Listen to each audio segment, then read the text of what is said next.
Hello there and welcome back to the channel. So today you join me in my self-build camper van conversion, which is a 2018 Peugeot Boxer L3 H2.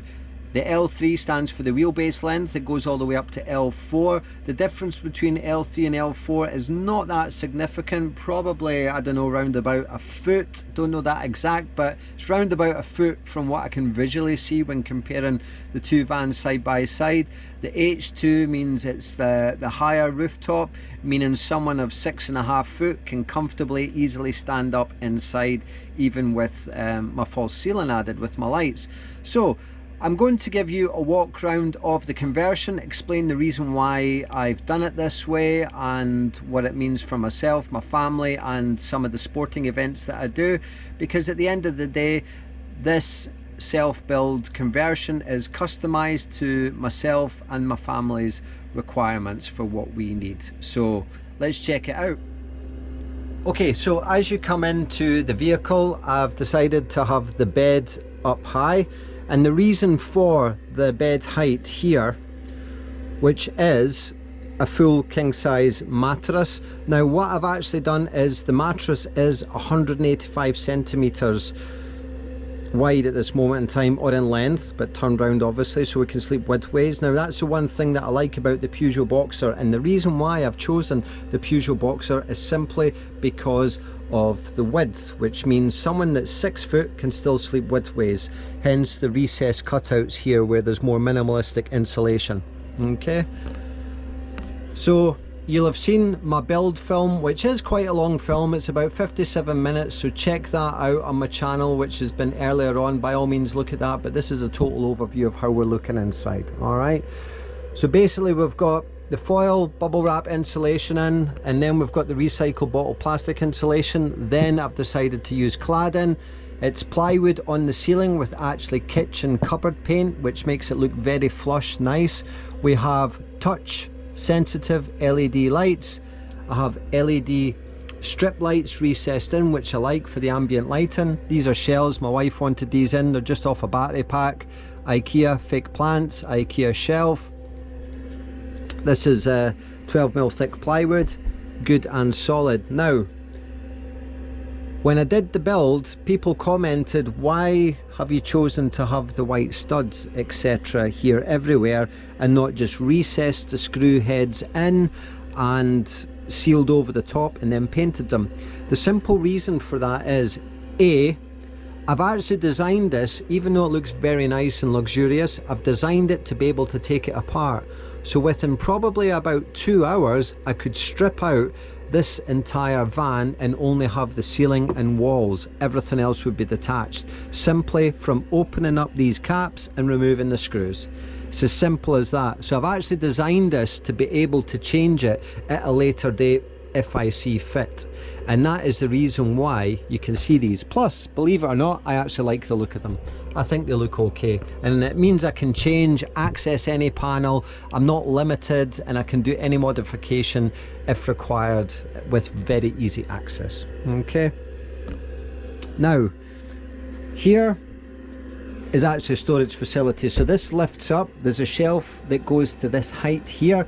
Underneath I have the Autotherm Air 2D diesel heater, which I believe is Russian, made by Russian military, rocket scientists or something crazy like that. It's on just now, it's whacking out some nice hot air. It's super good. I decided not to go for a cheap Chinese diesel heater. I have some acquaintances stroke friends and they run and operate the Tartan Campervan company, Scotland, Kilmarnock, and they recommended to go for a more expensive option, just simply for less hassle, less likely to break down. These things are built to run in -30 conditions. Very, very good quality. I've also decided to have 12-volt sockets using USB-C and standard USB where possible, and not have plug sockets. Now, bit of controversy potentially here. So this, as I've mentioned, is a 2018 Peugeot Boxer L3 H2. It has a Euro 6 engine with a smart alternator. However, I have a split relay charging kit and I use the Sargent system, which I will show you, which I think is fantastic. Now the way we've been able to do that is, without going into too much detail, and I don't want to take responsibility for this in case it goes wrong with someone, is basically the vehicle battery under the seat, and then into where the alternator system is in the engine. You have a small plug in the alternator that basically makes it a smart alternator. It's a sensor ultimately, and if you unplug that, basically it turns it back to being a normal alternator, which means I can use a split relay charging kit and I don't have to have DC to DC and faff around with a phenomenal amount of cost. It's as simple as that. Now this conversion was completed in August 2022. It is now the end of February, or almost the end of February 2023, and I've not had a single issue with any electrics. It's been very good, very reliable, and this vehicle has been in some extreme conditions and below -10 temperatures with no problems whatsoever. Now I've decided to have the kitchen here just simply because I can have a couch area, I can relax, lie down like this. My daughter can even sleep in here if she needs to or wants to. We've got a bit of a wardrobe going on here. This is actually an IKEA kitchen and IKEA kitchen cupboards. Doors. Storage.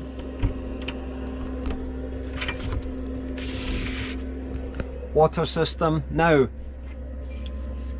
the water system is very basic, so this is for my grey water. I've not actually needed to use it yet because everything I've done has been from fresh water or washing outside, but basically the waste pipe would go straight into here, but because everything's been clean, I've been going straight back down in and recycling the tank because nothing has actually been used in terms of contamination of water. Got a switch here, and I've got a standard shower head tap that you can buy from B&Q, etc.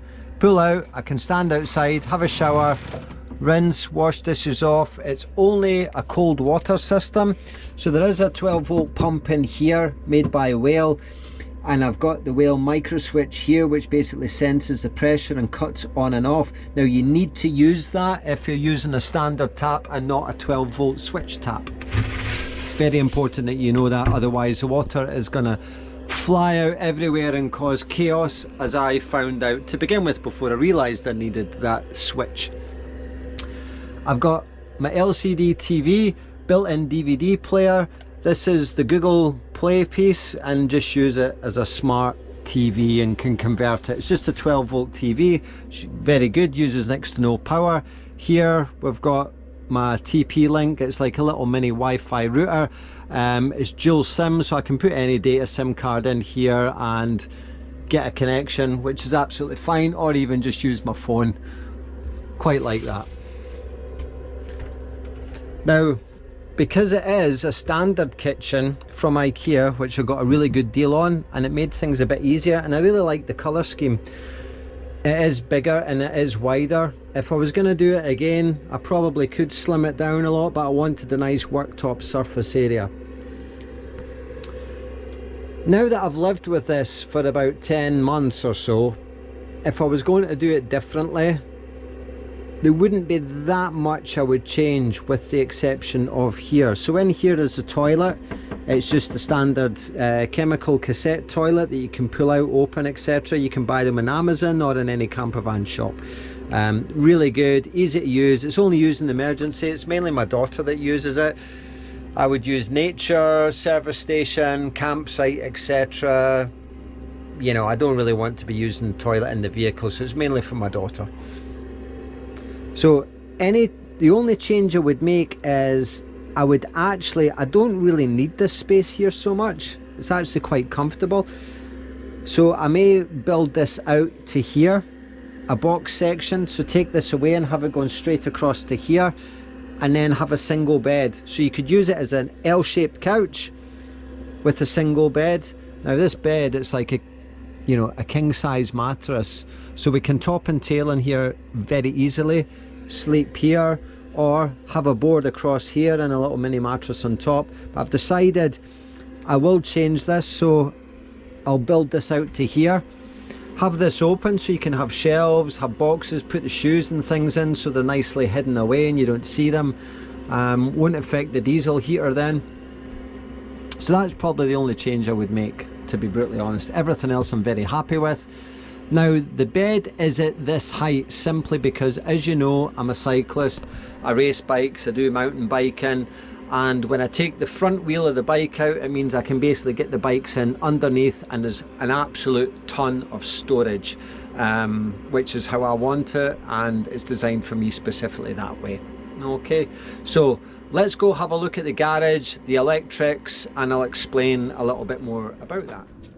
Okay, so here's the garage system. So I can have bikes here and here, so I could actually get a total of 3 bikes here, maybe 4 road bikes at a squeeze, but I could definitely get 3 bikes comfortable with the front wheel removed or with all wheels moved. But I've designed it so the front wheel can be out, you can just slide it in with the wheels on and then tie on to here. Very easy. Now people have asked me in the comments why I just didn't use the IKEA bed rails, etc. And now if I'd done that, there's a ledge, but the ledge sits down here, so I wouldn't have been able to get the height properly that I need, and I would have still had to have built this out anyway. Therefore I've just made the bed frame, and as I said earlier, I've designed this so I can take it out. So basically, you know, 2, 4, 6, 8, I can just unscrew it easily and then take out the whole bed if I wanted to and have it completely open plan. So makes it straightforward. Now here we've got the electrical system. Now as I explained earlier, I can use a split relay charging kit just simply because we've adapted the smart alternator, and it's no longer a smart alternator, and you can do that. I'm not going to take responsibility, so do it at your own risk, but I have not had a single issue, and it's just a case of pulling out a sensor that makes no issue or difference at all. Okay, the Sargent power supply, which works in with the control panel on the wall inside the van, works great. The MPPT solar charger with by CAMPERVAN, which is a great piece of kit. I really like this, and it's cheaper than, you know, it's more costly equipment. Absolutely flawless, good reviews. As you can see, it's operating now, it's taking in the solar, it's drawn in 2.5 amps. There we go. So good, very good, absolutely fantastic. 220 amp hour battery, and on the roof I have 200 watt solar panel. So plenty of storage space in here.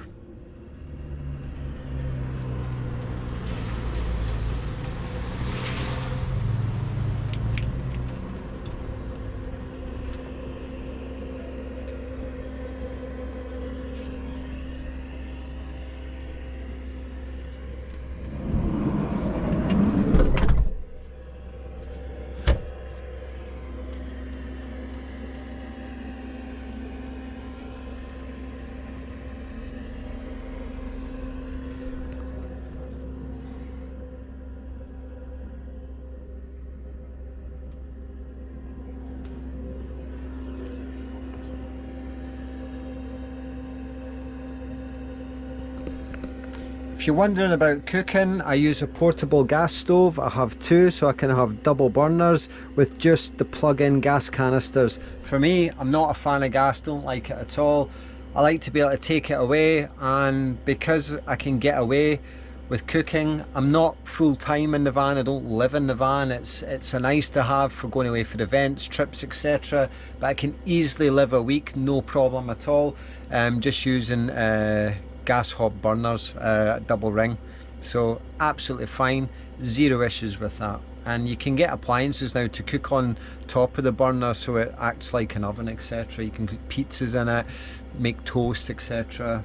It's very, very good, very good. If you're wondering what's on the TV, it's Lucifer. Thoroughly recommend that. A bit like Friends, you can watch it multiple times and you always see something a bit different.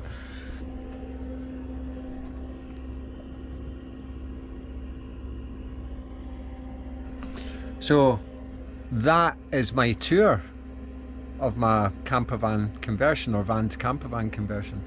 So hope you enjoyed it, hope you like the vehicle. Bit of explanation around why I've chosen this layout, this design, and why I have all these. A, I like the look of them, and B, I've designed everything so it can be taken apart relatively easy, adjusted, rebuilt or readapted. Nothing is completely fixed in place. One nice addition that I could do at a later date is with the type of diesel heater I have, I can get what's called a bobble system. So round between 350 to 400 pounds or thereabouts, I can get an addition plus a water tank, and that'll actually heat my water to give me hot water, and I could quite easily add that in at not much cost. At this moment in time, I don't really need to do it. I have a kettle, I can boil the kettle. I'm quite happy to have a lukewarm-ish to cold shower. That doesn't really bother me. In terms of dishes, I would just use the kettle and then rinse them off with the shower head tap, use the kettle for washing, and rinse with the shower head tap again. So yeah, for me just now it's not a major necessity, but it's something I could do in the future. I do need to get curtains because when I've been sleeping in it and it's been -10, it's been fine, but the biggest area here where you feel the cold air, and also here as well. So I will get a curtain pole, curtain rails in here, so it will cover this area and also this area too, and the back, because my wife generally sleeps at the back here and she can feel cool air. So I may seal that section off or just use thick dark curtains on the pole. Okay, right. Hope you enjoyed that. Thank you. Please like, share, subscribe, and I'll see you in the next one. Bye bye.